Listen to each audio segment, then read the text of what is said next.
Welcome back to the Deep Dive. Today, we're strapping in for something pretty intense. Yeah, it's a real clash of worlds, isn't it? We're talking strategic discipline like golf, but, smashed into high fantasy. That's exactly. We're diving deep into Tee Legion TCG. It's this unique game world. Mythic duels, knights commanding dragons, relics twisting fate, and all built on, kind of surprisingly, these core athletic ideas. Grip, stance, tempo. Right. And one of our listeners actually threw down the gauntlet, asked us to go beyond just the cool theme. They wanted a proper strategic masterclass, a real deep dive into mastering, well, the luck, the variance in this game. So that's our mission today. We're going to analyze the mechanics, the cold, hard rules. Yeah, how you manage those critical dice rolls, those 1d6s, how you balance your resources, especially GP and tempo. And maybe the biggest decision point in the whole game. Yes. The retrieval. When and how you pull a dragon out of a hazard. That high-risk, high-reward calculation. Okay, let's unpack this. Because I think for people maybe newer to Tee Legion, the real magic is how it blends these two things. Fantasy and, well, golf strategy. It's surprisingly elegant, yeah. And if you really want to get good, you've got to master like 3 core strategic pillars. First is placement. That's all about the land zone and YDS, the yardage. Risk. That's where the dice come in, specifically that mandatory 1d6 strike roll. And third, support. That comes from your relics. They're your strategic toolkit, the modifiers. Master those 3. Placement, risk, support. Then you're not just reacting to what the game throws at you. You're starting to bend the odds, shape the game. Exactly. You're playing the course, not just surviving it. All right, let's start with the structure then. Part 1, the strategic layout. Placement and tempo, focusing on that lance zone and YDS. Okay, so first you gotta understand the battlefield. The game has this rhythm, and it all flows from your knight. Your avatar, right? The one permanently stuck back in the teeing ground. That's the one, your command center. Every turn starts with the knight giving a command. And they command 1 dragon, is that right? Just 1? Yep, just 1 per turn. Command it to strike, which is your attack, or defend, boosting its DG, its Dragon Guard, or sometimes activate a special ability. So the knight is the general, makes the calls. They're also the scoreboard. They hold your total GP. Game points usually starts at 9,000. And this GP is fascinating. It's how you win or lose, hit 0, game over. Right. But it's also your main strategic resource. That's the tricky part. It's not just health points. Exactly. If it were just health, managing it would be, well, simpler. But because it's your score too, every time an effect makes you pay GP for, say, extra power. Or when you just take damage. You're literally spending your victory points. You're trading your buffer against losing the match for an immediate advantage. So it forces these really tense decisions. Do I push the tempo now, even if it costs me GP, or do I play it safe? That's the core trade-off. Tempo versus longevity. Constantly. Okay, so the knight commands. The dragons are the muscle then, the ones doing the striking. They are, but they're not just running wild. Their deployment is very strictly controlled. By the lance zone, the thing that's like a golf bag. Perfect analogy. It is a golf bag. 8 slots, all organized by yardage YDS. Goes from the putter slot for really short range. Yeah. What's the YDS on that? Putter or P is 0 to 50 YDS. Then it scales all the way up to the driver, the D or 1W slot, for anything 280 YDS and above. And the key rule here, a dragon's printed YDS stat dictates its slot. Absolutely locks it in. It's not a suggestion. Take a big hitter like a basilisk, maybe it's printed at 460 YDS. Okay, huge range. It has to go in the driver, or maybe a hybrid slot, depending on the exact bands. No choice. That's its identity, defined by its distance. Why is this placement system so rigid? What's the strategic implication? It's the mid-game YDS shift penalty. This is where it gets nasty. Okay, explain that. Imagine you've got that 460 YDS basilisk, right? Sitting pretty in the driver slot. Then your opponent plays maybe an environmental relic, something that cuts its YDS. Like a strong headwind or something. Exactly. Let's say it drops the basilisk's YDS by 200. Suddenly it's at 260 YDS. Which is too short for the driver slot it's in. Right. Now, the rules are specific here. The dragon doesn't move, it stays physically in that driver slot. But it cannot be commanded to strike. Not until its YDS gets back up into the legal range for that driver slot. Whoa, so you've got this massive dragon, probably cost a lot to deploy. Yep, and it's just sitting there useless until you spend another resource, maybe another relic, to fix its YDS. It's a brutal tempo loss. So YDS isn't just how far can it hit, it's fundamental to whether the unit can even act. Distance integrity equals viability. Precisely. Okay, before we get to the dice rolls, let's just quickly lock down those 4 core stats. They're like the currency of the game, right? Absolutely. Everything interacts with these. First, GB game points. Health, score, and resource. Crucial one. Then HD. Hit damage. Your offensive punch. DG Dragon Guard. That's the toughness, the defense.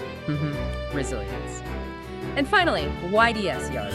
Dictates placement, distance identity, and as we just saw, basic operational viability. Got it. GP, HD, DG, YDS. All right, let's talk about luck, part 2. Playing the odds, mastering the dice roll curve. All right. Because no matter how brilliant your plan is in Tee Legion, it has to survive contact with the 1d6. Always the dice. Strategy here is basically probability management, and you need to understand 2 distinct kinds of rolls. Both use a standard 6-sided die. And crucially, 1 is best, 6 is worst. Like in golf scores. Exactly. Low is good, high is bad, catastrophic even. So what's the first type of roll? The baseline engine. It's called the universal yardage roll. You have to make this roll every single time a dragon is commanded to strike. No exception. And this determines raw distance. Raw distance gained or lost, yeah. Yeah. And it depends heavily on the dragon's par type. P3, P4, or P5. Okay, so how does that work? What are the good outcomes? Rolls 1 through 4 are generally positive. You gain yardage, usually as a percentage of the dragon's own YDS stat.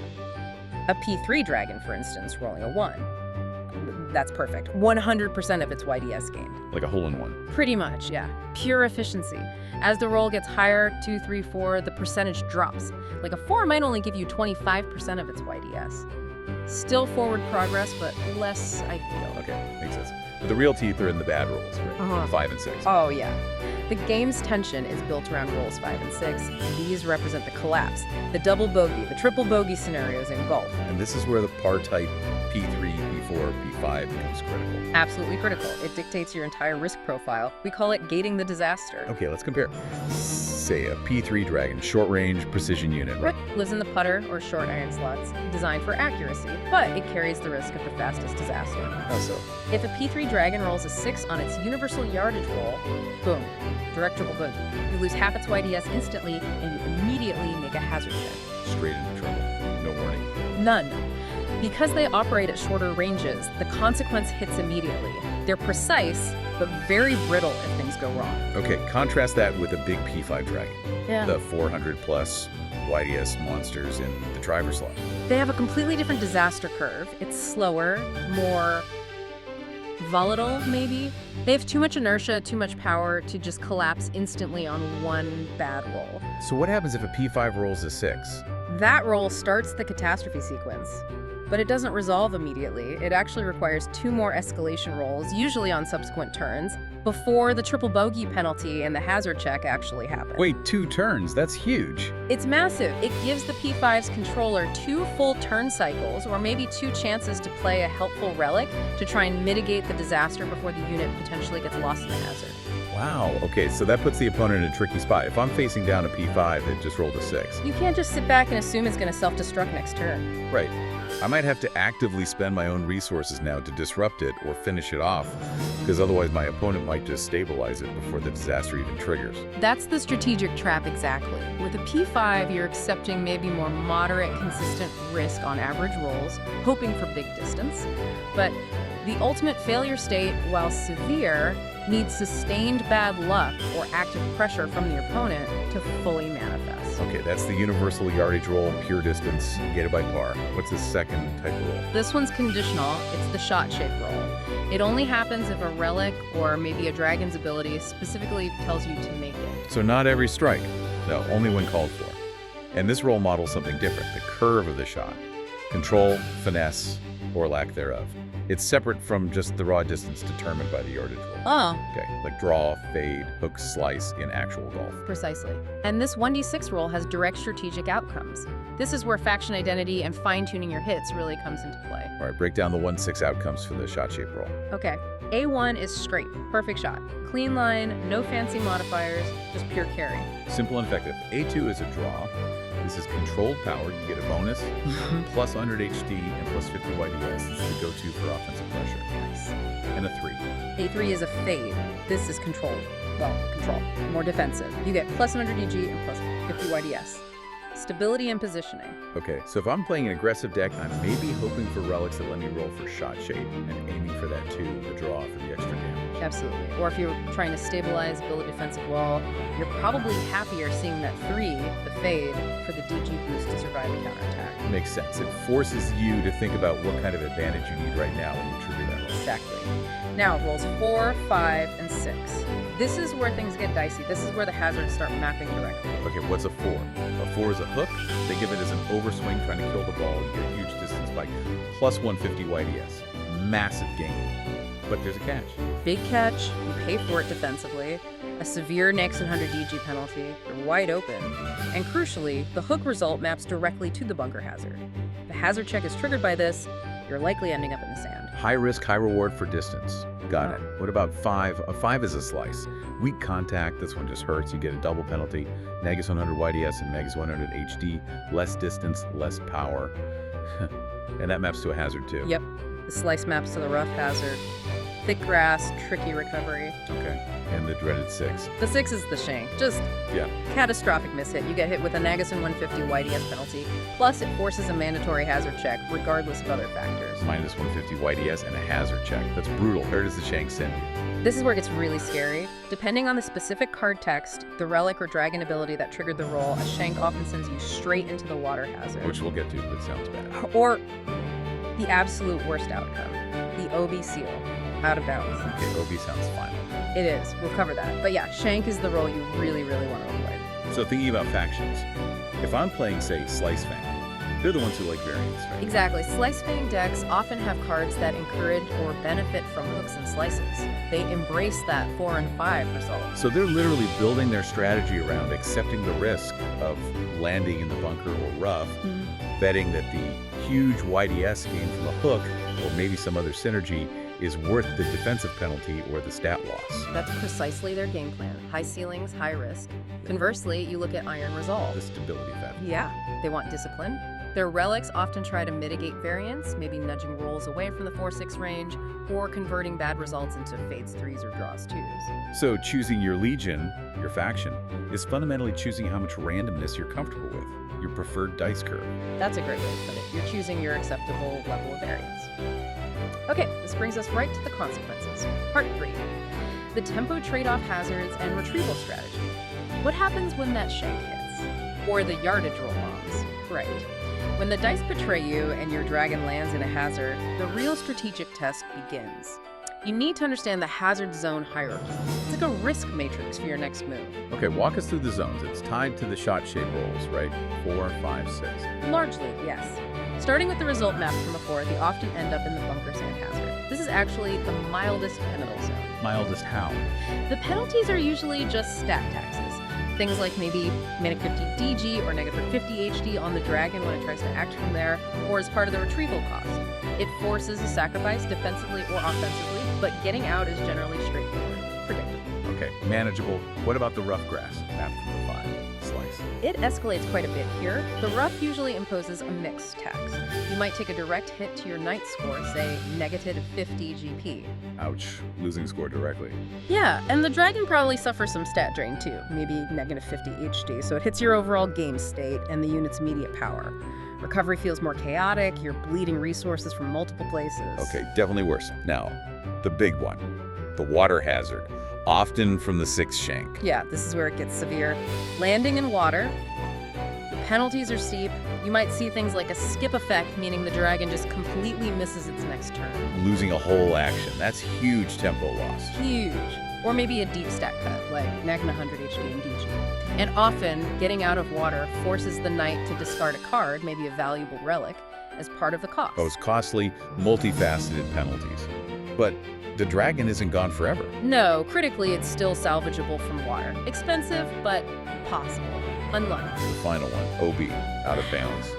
Also, potentially from a shank. Yes, or specific card effects. OB is the absolute graveyard. There's no nuance here.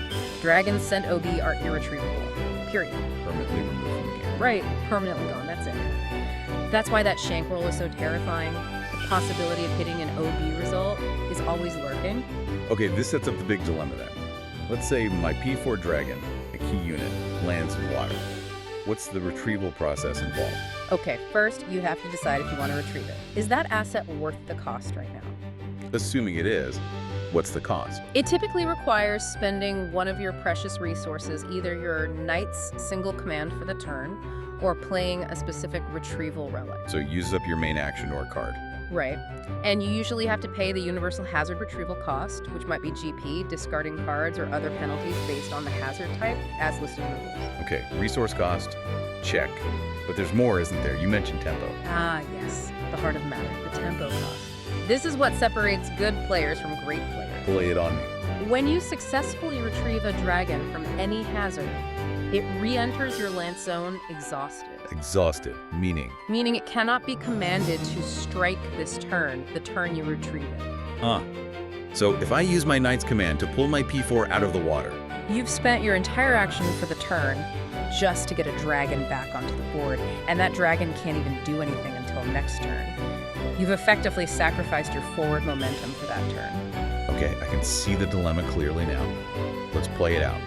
My powerful 400 HD P4 dragon is in water. My opponent has a smaller but ready to go P3 dragon on the board. Classic scenario. If I spend my command to retrieve my P4, it comes back exhausted.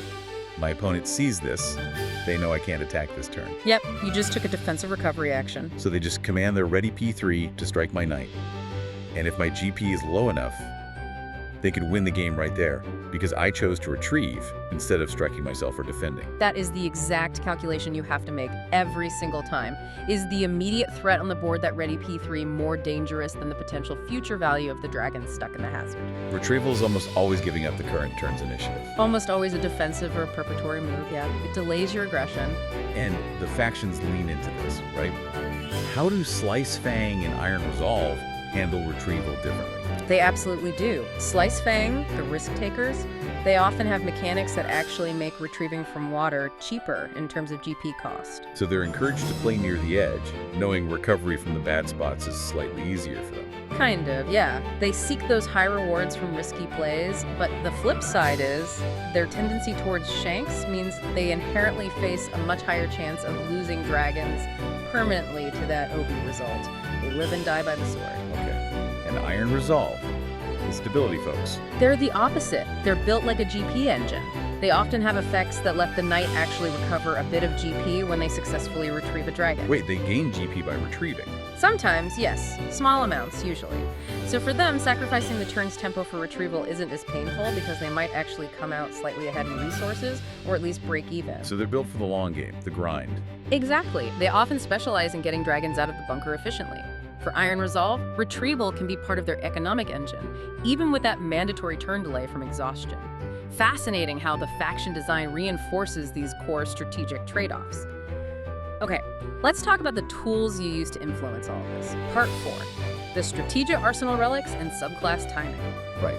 We've talked about the risks, the dice, the hazards. How do you actually manage it proactively? That's where the relic zone comes in. These are the support cards, they sit off to the side. Yep, relics are your strategic modifiers. Crucially, they do not strike themselves, they don't attack. Their entire job is to tilt the odds, provide utility, enable specific strategies. There are 5 main types, or subclasses, 5 core subclasses. Gear, swing, course, technique, and caddy. And knowing when to play which type is key. It's not just about the raw stats on the card. Absolutely. You need to understand the flavor anchor or the intended strategic niche of each subclass. That tells you the optimal timing. Okay, let's break them down. First up, gear relics. What are these? Think physical equipment. Golf clubs, special grips, maybe rangefinders, gloves, stuff like that. And their focus is Purely on the dragon's physical output. They modify YDS, HD, and DG. Power, distance, toughness. That's it. so they shape the strike itself. Exactly. And very importantly, there's a strict design rule. Gear relics should never touch GP. Why not? Flavor. A new driver shouldn't magically heal your knight or boost their morale, right? Affects the ball flight, the impact. Makes sense. So you play a gear relic when you need Yeah. a specific distance boost. Yep. Attack power spike. Precisely. Need to push a P3 exactly 50 YDS further to land safely. Gear relic. Need a raw plus 100 HD right before your opponent gets a chance to play a defensive card. Gear relic. They're proactive modifiers for the physical act of striking. Okay, next subclass. Swing relics. These are about the technique of the swing itself. Form, stance, balance, rhythm. And their stat focus reflects that. Yeah. Their main anchor stat is usually DG, Dragon Guard. They emphasize consistency, discipline, stability. They also modulate YDS, and sometimes they can touch GP slightly, maybe representing focus or composure. So when do you play a swing relic? Typically, when you anticipate defense or need stability. If you know your opponent is likely to strike back at your dragon next turn, playing a swing relic to boost its DG beforehand can help it survive. So they're more defensive, or about tempo stabilization, helping you keep control. That's a good way to think about it, yeah. Maintaining control rather than raw aggression. All right, third type, course relics. These represent the environment itself. Weather, ground conditions, maybe even crowd morale, macro effects. And their anchor stat? Their primary anchor is GP, game points. They manipulate the overall game state, morale shifts. They can also affect YDS and DG, but their main role is often managing the flow of GP or impacting the whole board. Interesting. So these are for longer term plays, resource management. Often, yes. If you need to, say, give a small DG boost to all your dragons currently in the Lance Zone for a turn, that might be a course relic. Or maybe gain a small chunk of GP back to offset some damage you took. They tend to be slower, maybe less spiky, but offer wider systemic benefits. Okay, fourth type. Technique relics. These sound dynamic. They are. Think of these as the instant speed tricks, the clutch plays, the moments of brilliance or desperation. Okay, what do they do? They focus almost entirely on immediate, high-impact bursts of HD and/or YDS. Big numbers right now. Sounds powerful. What's the catch? The catch is almost always a significant GP cost or penalty. You're paying for that burst of power directly from your score. The trade-off again. High risk, high reward. Exactly. Technique relics are your miracle shots, your gambles. You use them when you absolutely must hit a specific damage number this turn or guarantee a certain distance gain, and you're willing to pay the GP price for that certainty. Got it. One-shot tactical plays. Yeah. And the last subclass, caddy relics. These represent the guidance, the steady hand, the course management advice from your caddy. So, stability. Pure stability and variance control. Their anchor stats are typically DG and GP. Mitigation, safety nets. How do they control variance? They often have abilities that let you, say, re-roll a die or modify a die result after the fact, maybe turn that nasty 4 you just rolled into a safer 3, fade. Smoothing out the randomness. Exactly. You play a caddy relic when you need to prevent disaster, stabilize your board state, or just ensure consistency. They trade that explosive potential of technique relics for reliable, steady support. Okay, that gives a really clear picture of the different strategic roles for each relic type. But there's another layer to retrieval, isn't there? Something about par levels. Yes. Now we get into the really advanced stuff. Part 5. Advanced retrieval tactics, the par and subclass limits. This sounds crucial. It is. This is where the game adds another layer of strategic depth, specifically around getting dragons out of hazards. It's called par gating. Par gating. Yeah. Meaning there's a critical link between a dragon's inherent par level P3, P4, or P5, and which relic subclasses actually have the power, the scope, to retrieve it from a hazard. Wait, so not all relics can retrieve all dragons? Not all retrieval relics, no. This forces some really tough choices, especially when building your deck and managing your resources in-game. Okay, explain. Which relics are limited?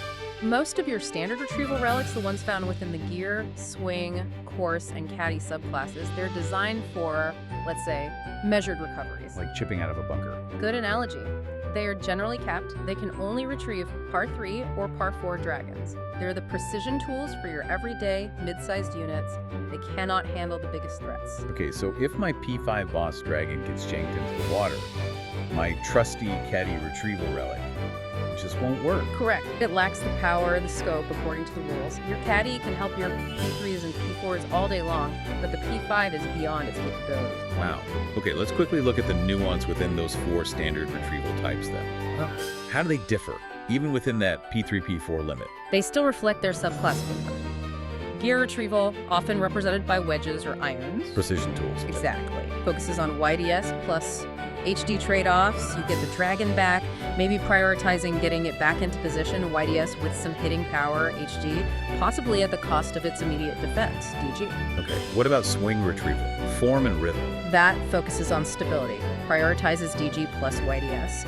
You're bringing the unit back, ready to perhaps withstand a counterattack, DG, and with good carry, YDS, maybe sacrificing a bit of immediate offensive punch. Makes sense. Course retrieval. Environment-based. This is often a one-time bigger effect. Anchored in GP, maybe leveraging some temporary condition to pull a unit back, focuses on the overall board state, morale, GP, and maybe some YDS DG, rather than just raw stats on the retrieved unit. And caddy retrieval. The safety net. Save as feel, most consistent, focuses purely on stabilization. DG plus GP. Reliable, solid, gets the job done for P3s and P4s. But capped at P4? It can't save the big guys. It cannot. Which brings us to the dramatic climax. Technique retrieval, the high-stakes gamble, the instant clutch play subclass. This is the only subclass with relics powerful enough, risky enough to even attempt retrieving the massive par 5 boss dragons. So if I decide to build my deck around a powerful P5 Basilisk as my win condition, You are implicitly accepting a huge strategic vulnerability. You know that if that basilisk gets knocked to a hazard, especially water, my only option for getting it back is a technique retrieval relic. My gear, swing, course caddy options are useless for that specific dragon. correct, you've locked yourself into needing that specific high-risk tool for recovery. And the risk matches the reward, you said. What's the risk with technique retrieval? Well, first, they usually have that steep GP cost just to play them, but the real danger is often in the failure state. Technique retrieval relics focus on big HD plus YDS bursts to yank the piece back. But if the retrieval roll fails? The consequence is often built for drama. A failed technique retrieval roll frequently results in an immediate OB fail state. Whoa! So trying to save your P5 from the water with a technique relic. If you fail the roll, you could send it out of bounds instead. Permanently lost. That is often the explicit risk printed on the card. You are making a high-stakes gamble, bring it back powerful, or lose it forever. Man, that creates some intense mind games. If my opponent knows I'm relying on P5s. They know you must have a technique retrieval card somewhere in your hand or deck, and they know if they can successfully force that P5 into a hazard. They force me to take that massive OB gamble or just concede the loss of my biggest unit. Exactly. It puts immense pressure on your resource management and your willingness to risk everything. And this all cycles back, again, to that core concept, tempo application. Always. Every retrieval, even a successful one, comes with that exhaustion penalty. The knight has to make the call, every single time. Okay, let's reiterate that final calculation. I used my caddy relic to successfully pulled my P4 dragon out of the bunker. It cost me the relic card, maybe some GP. But the dragon is back. Back, but exhausted for this turn. You spent your relic play, but maybe you still have your knight's command available. Right. So the choice is, do I use my command now on my other already ready P3 dragon to strike and press the advantage immediately? Or do I hold back, maybe use the command defensively, knowing my retrieve P4 will be ready next turn? That's the crux of it. Is the immediate tempo gain from striking now with the P3 worth more than ensuring the P4 is safe and ready for a potentially bigger impact next turn? Or maybe was retrieving the P4 even the right call if it meant letting the opponent get a free shot at it? It's never easy. You have to weigh the immediate board state against the value of the recovered asset and that one turn delay. Mastery in Tee Legion is making that calculation correctly, turn after turn, assessing the expected value of applying tempo now versus preserving resources and options for later. Okay, I think we've covered a massive amount of ground. Let's try and synthesize this. Yeah, it's a lot, but it fits together. So the core strategic engine, you've got the knight, back in the team ground, that's your command center, managing GP, which is score and resource. And you have the dragons, locked into the lance zone by their YDS. They're the striking force, the ones facing the risks of the dice rolls and hazards. And finally, the relics. Your toolkit, from the steady caddy smoothing variants to the aggressive technique offering high-risk retrieval for only the biggest units, all part game. And they tilt the odds. They don't replace the core actions, but they modify, support, and enable your strategy. And I think the real beauty, like you said earlier, is how it connects that real-world golf concept, the risky recovery shot from a bad lie, The hero shot. directly to the mechanical failure state in the game. Rolling a 6 for a shank isn't just oops, bad luck. It's a massive -150 YDS penalty, plus a hazard check. Often leading to water, demanding that high-stakes technique gamble, with OB looming as the ultimate price of failure, it feels like trying to pull off an impossible shot. It really does capture that tension. So let's leave the listener with a final, provocative thought to chew on. Imagine your strategy is built around reliability. You, like Iron Resolve, you rely on that consistent caddy retrieval relic to pull your P3s and P4s out of trouble. It keeps your engine running. Okay, a stable defensive setup. Now, how do you adapt everything? Your deck building, your in-game decisions, when you sit down across from a Slice Fang player? Someone whose entire strategy might be to actively force the game into chaos. They want to push things into that dangerous par 5 technique retrieval territory. Knowing that your safety net, the caddy, can't save your biggest threats if they manage to target them. Exactly. And knowing that the only way you can save your own P5 boss, if you even run one against them, is by taking that same high-stakes, OB-risking gamble that the Slice Fang player might actually be better equipped to handle. How do you adjust when your opponent actively embraces the variance you try so hard to meet? The course is calling. Your strategy depends on how you play the odds. Time to hit the practice range, I think. We'll see you next time on The Deep Dive.